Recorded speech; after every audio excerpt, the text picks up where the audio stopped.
வயலோ வயலோ வயலோ செழிக்க வாழ்வு தந்தானே, வயலோ வாழ்வு தந்தானே. அட பொன்னா விளையோ பூமிக்கு நல்ல விவரம் தந்தானே, உழவனின் உறவா வந்தானே.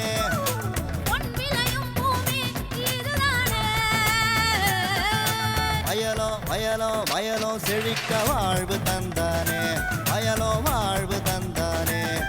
அட பொன்னா விளையோ பூமிக்கு நல்ல விவரம் தந்தானே, உழவனின் உறவா வந்தானே. தந்தன தந்தன தன தந்தானே, மண்ணள பொங்கிட துணை வந்தானே. தந்தன தந்தன தன தந்தானே, மண்ணள பொங்கிட துணை வந்தானே. வணக்கம் வேளாண் பெருமக்களே, இன்றைய பொன் விளையும் பூமி நிகழ்ச்சியில் உங்கள் அனைவரையும் சந்திப்பதில் மிக்க மகிழ்ச்சி. நிகழ்ச்சியில் முதலில் வருவது வேளாண் செய்திகள், வேளாண் சந்தை நிலவரம், வேளாண் மண்டலங்களுக்கான இன்றைய வானிலை.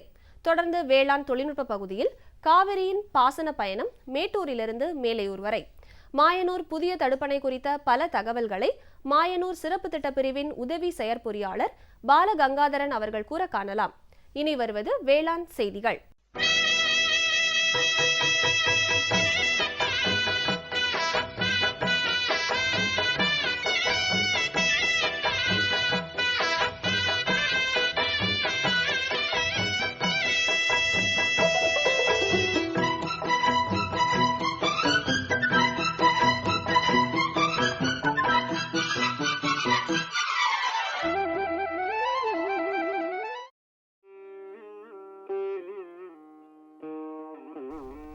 மேட்டூர் அணையிலிருந்து 137 கிலோமீட்டர் தொலைவில் உள்ளது மாயனூர். இவ்வூரிலிருந்து காவிரியின் 250 மீட்டர் முன்னர் உள்ளது கட்டளை எனும் படுகை அணை. மாயனூரில் கட்டப்பட்டு வரும் கதவணையின் சிறப்புகள் என பார்க்கும்போது, காவிரிக்கு தெற்கே உள்ள அக்னியாறு, தெற்கு வெள்ளாறு, மணிமுத்தாறு, வைகை, குண்டாறு ஆகிய ஆறுகளை இணைத்து 5.4 TMC காவிரி நீரை வெள்ள காலங்களில் பயன்படுத்திக் கொள்வதற்கான திட்டம் செயலாக்கப்படுகிறது. நதிகள் இணைப்பு திட்டத்தின் கீழ் காவிரியிலிருந்து குண்டாறு வரை இணைப்பு திட்டம் ஒன்று மதிப்பீடு தயாரிக்கப்பட்டு வருகிறது. தற்போது கரூர் அருகில் மாயனூர் என்ற இடத்தில் ஒரு தடுப்பணை அமைக்கப்பட்டுள்ளது. இதில் கிட்டத்தட்ட 15 அடி அல்லது 5 மீட்டர் உயரத்திற்கு தண்ணீர் நிறுத்த முடியும். அளவில் பார்த்தீர்களேயானால் 1.05 TMC.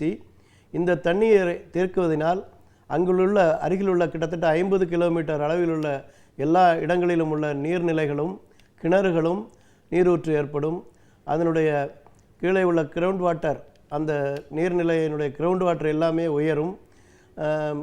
மேலும் அங்கிருந்து இந்த அணையிலிருந்து தண்ணீர் எடுக்கப்பட்டு சுமார் 6000 கனஅடி தண்ணீர் எடுக்கப்பட்டு புதிதாக வாய்க்கால் அமைக்கப்பட்டு திருச்சி வழியாக சவுத் வெள்ளார், அக்னியார், தென் குண்டார், காவிரி, வைகை, கிருதமால் எல்லாம் இணைக்கப்பட்டு குண்டாரில் சென்று முடிவடைகிறது. முதற்கட்டமாக இந்த மதகணை அமைக்கப்பட்டு இருக்கிறது மாயனூரிலே. இந்த வேலை முடிந்துவிட்டது. கிட்டத்தட்ட இது முடிந்ததிலிருந்து தான் தண்ணீர் எடுக்க முடியும். எனவே அதனான முதல் கட்ட பணி தற்போது முடியும் தருவாயில் இருக்குது என்பதையும் தெரிவித்துக் கொள்கிறேன். மாயனூர் கதவணையால் ஏற்கனவே உள்ள தென்கரை வாய்க்கால், கட்டளைமேட்டு வாய்க்கால், புதிய கட்டளைமேட்டு கால்வாய், வடகரைக்க வாய்க்கால் ஆகியவற்றின் தண்ணீர் சீராக சென்றடைந்து சுமார் 1,11,169 ஏக்கர் நிலங்கள் நன்கு பாசன வசதி பெறும்.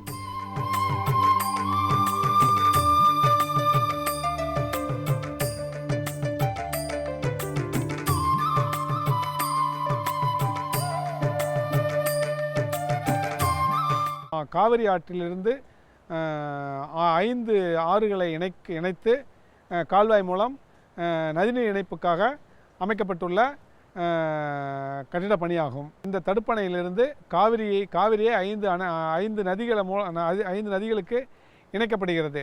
அவை தெற்கு வெள்ளாறு, அக்னியாறு, மணிமுத்தாறு, வைகை மற்றும் குண்டாறு ஆகிய 5 நதிகளை இணைத்து அதன் மூலம் 6000 கன அடி தண்ணீர் திருப்பிவிடப்பட்டு 5 ஆறுகள் மூலம் பாசனத்திற்கு வசதி ஏற்படுத்தப்படுகிறது.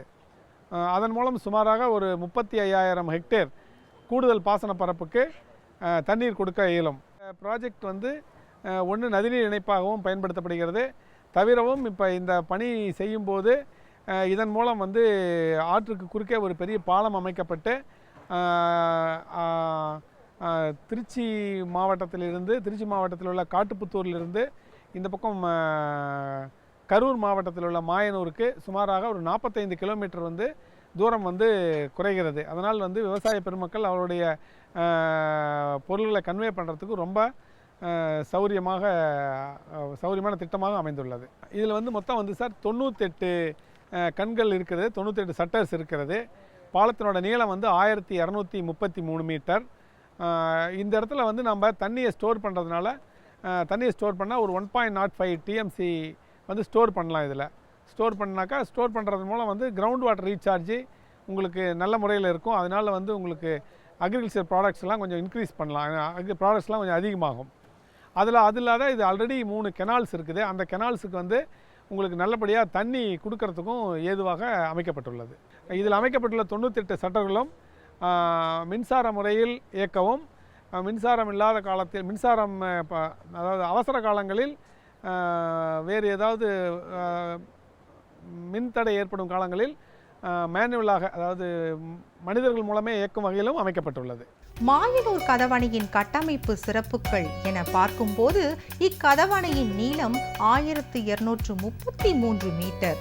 இதில் அமைக்கப்பட்டுள்ள நீர்ப்போக்கிகள் எண்ணிக்கை 86 ஆகும். இக்கதவணையில் 5 மீட்டர் உயரத்திற்கு தண்ணீரை நிறுத்தி சுமார் 1.04 டிஎம்சி நீரை தேக்க இயலும். இத்திட்டத்தின் பயனாக சுற்றியுள்ள 50 கிராமங்களில் நிலத்தடி நீர்மட்டம் உயர்ந்து விவசாயத்திற்கும் குடிநீருக்கும் பேருதவியாக இருக்கும்.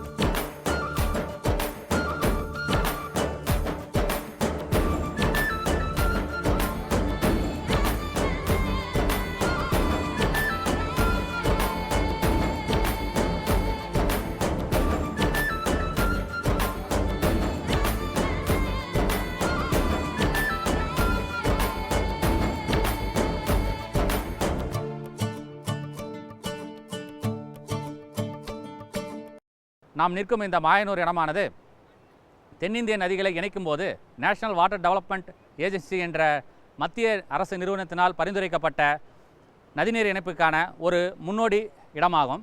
இந்த இடத்தின் மூலமாக தான் நமது மகாநதி முதலிய ஆறுகளை நாம் இணைக்கும் போது அதற்கான மட்ட அளவு வந்து பர்மிட் செய்யப்பட்டு இங்கிருந்து நமக்கு கீழே உள்ள வைகை, குண்டாறு நதிகளை இணைக்க ஏதுவாக இருக்கும் என்பதால் இந்த திட்டத்தை ஆரம்பிக்கப்பட்டு மாநில அரசினுடைய நிதியின் மூலமாகவே ஆரம்பிக்கப்பட்டு தற்போது இந்த கதவணை அமைக்கும் பணி முடியும் தருவாயில் உள்ளது.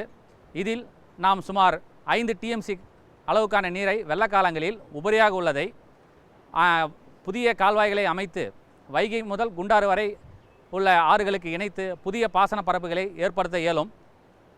மேலும் இந்த திட்டத்தில் தற்போது வெள்ளக்காலங்களில் மிகுதியாக உள்ள 1.04 டிஎம்சி வாட்டரை சேகரிக்கும் போது அது வந்து கோடை காலங்களிலே, அதாவது வறட்சி காலங்களிலே ஜனவரிக்கு அப்புறம் மேட்டூர் அடைப்பு காலத்திற்கு பிறகு ஒரு 4 மாத காலத்திற்கு அந்த தண்ணீரை நாம் தேக்கி வைத்து இந்த சுற்று வட்டார பகுதியில் உள்ள நிலத்தடி நீர்மட்டத்தை உயர்த்துவதற்கும், மேலும் இங்கே செயல்பட்டு வருகின்ற பல்வேறு குடிநீர் ஆதாரங்களை, அதாவது மதுரை, ராமநாதபுரம் மாவட்டம் போன்ற தூர மாவட்டங்களுக்கும் இங்கிருந்து தான் நாம் குடித நீரை பெற்று வருகிறோம். அந்த திட்டங்கள் கோடை காலங்களில் சிறப்பாக செயல்படுவதற்கும், மேலும் மீன் வளம் மற்றும் வடபுறம் உள்ள வாய்க்கால்கள் மற்றும் தென்புறம் உள்ள கட்டளை மேட்டு வாய்க்கால், கிருஷ்ணராயபுரம் வாய்க்கால், புதுக்கட்டளை மேட்டு வாய்க்கால் ஆகியவற்றிற்கு போதுமான நீரினை வழங்கி நமது பாசன மேலாண்மையை செய்ய இயலும் என்பதை தெரிவித்துக் கொள்கிறேன். மாயனூர் கதவணையின் சிறப்பியல்புகளை காணும்போது இத்தடுப்பணையால் தென் தமிழகத்தின் வறண்ட பகுதிகள் நிச்சயமாக செழிப்பாக மாறும் என்பதில் ஐயமில்லை. வரும் சந்ததியினர் இச்செயலையும் இப்பணியையும் தங்களின் வாழ்வாதாரமாக கொண்டு வளம் பெறுவார்கள் என்ற தொலைநோக்கு பார்வையோடு இன்று முடிகிறது.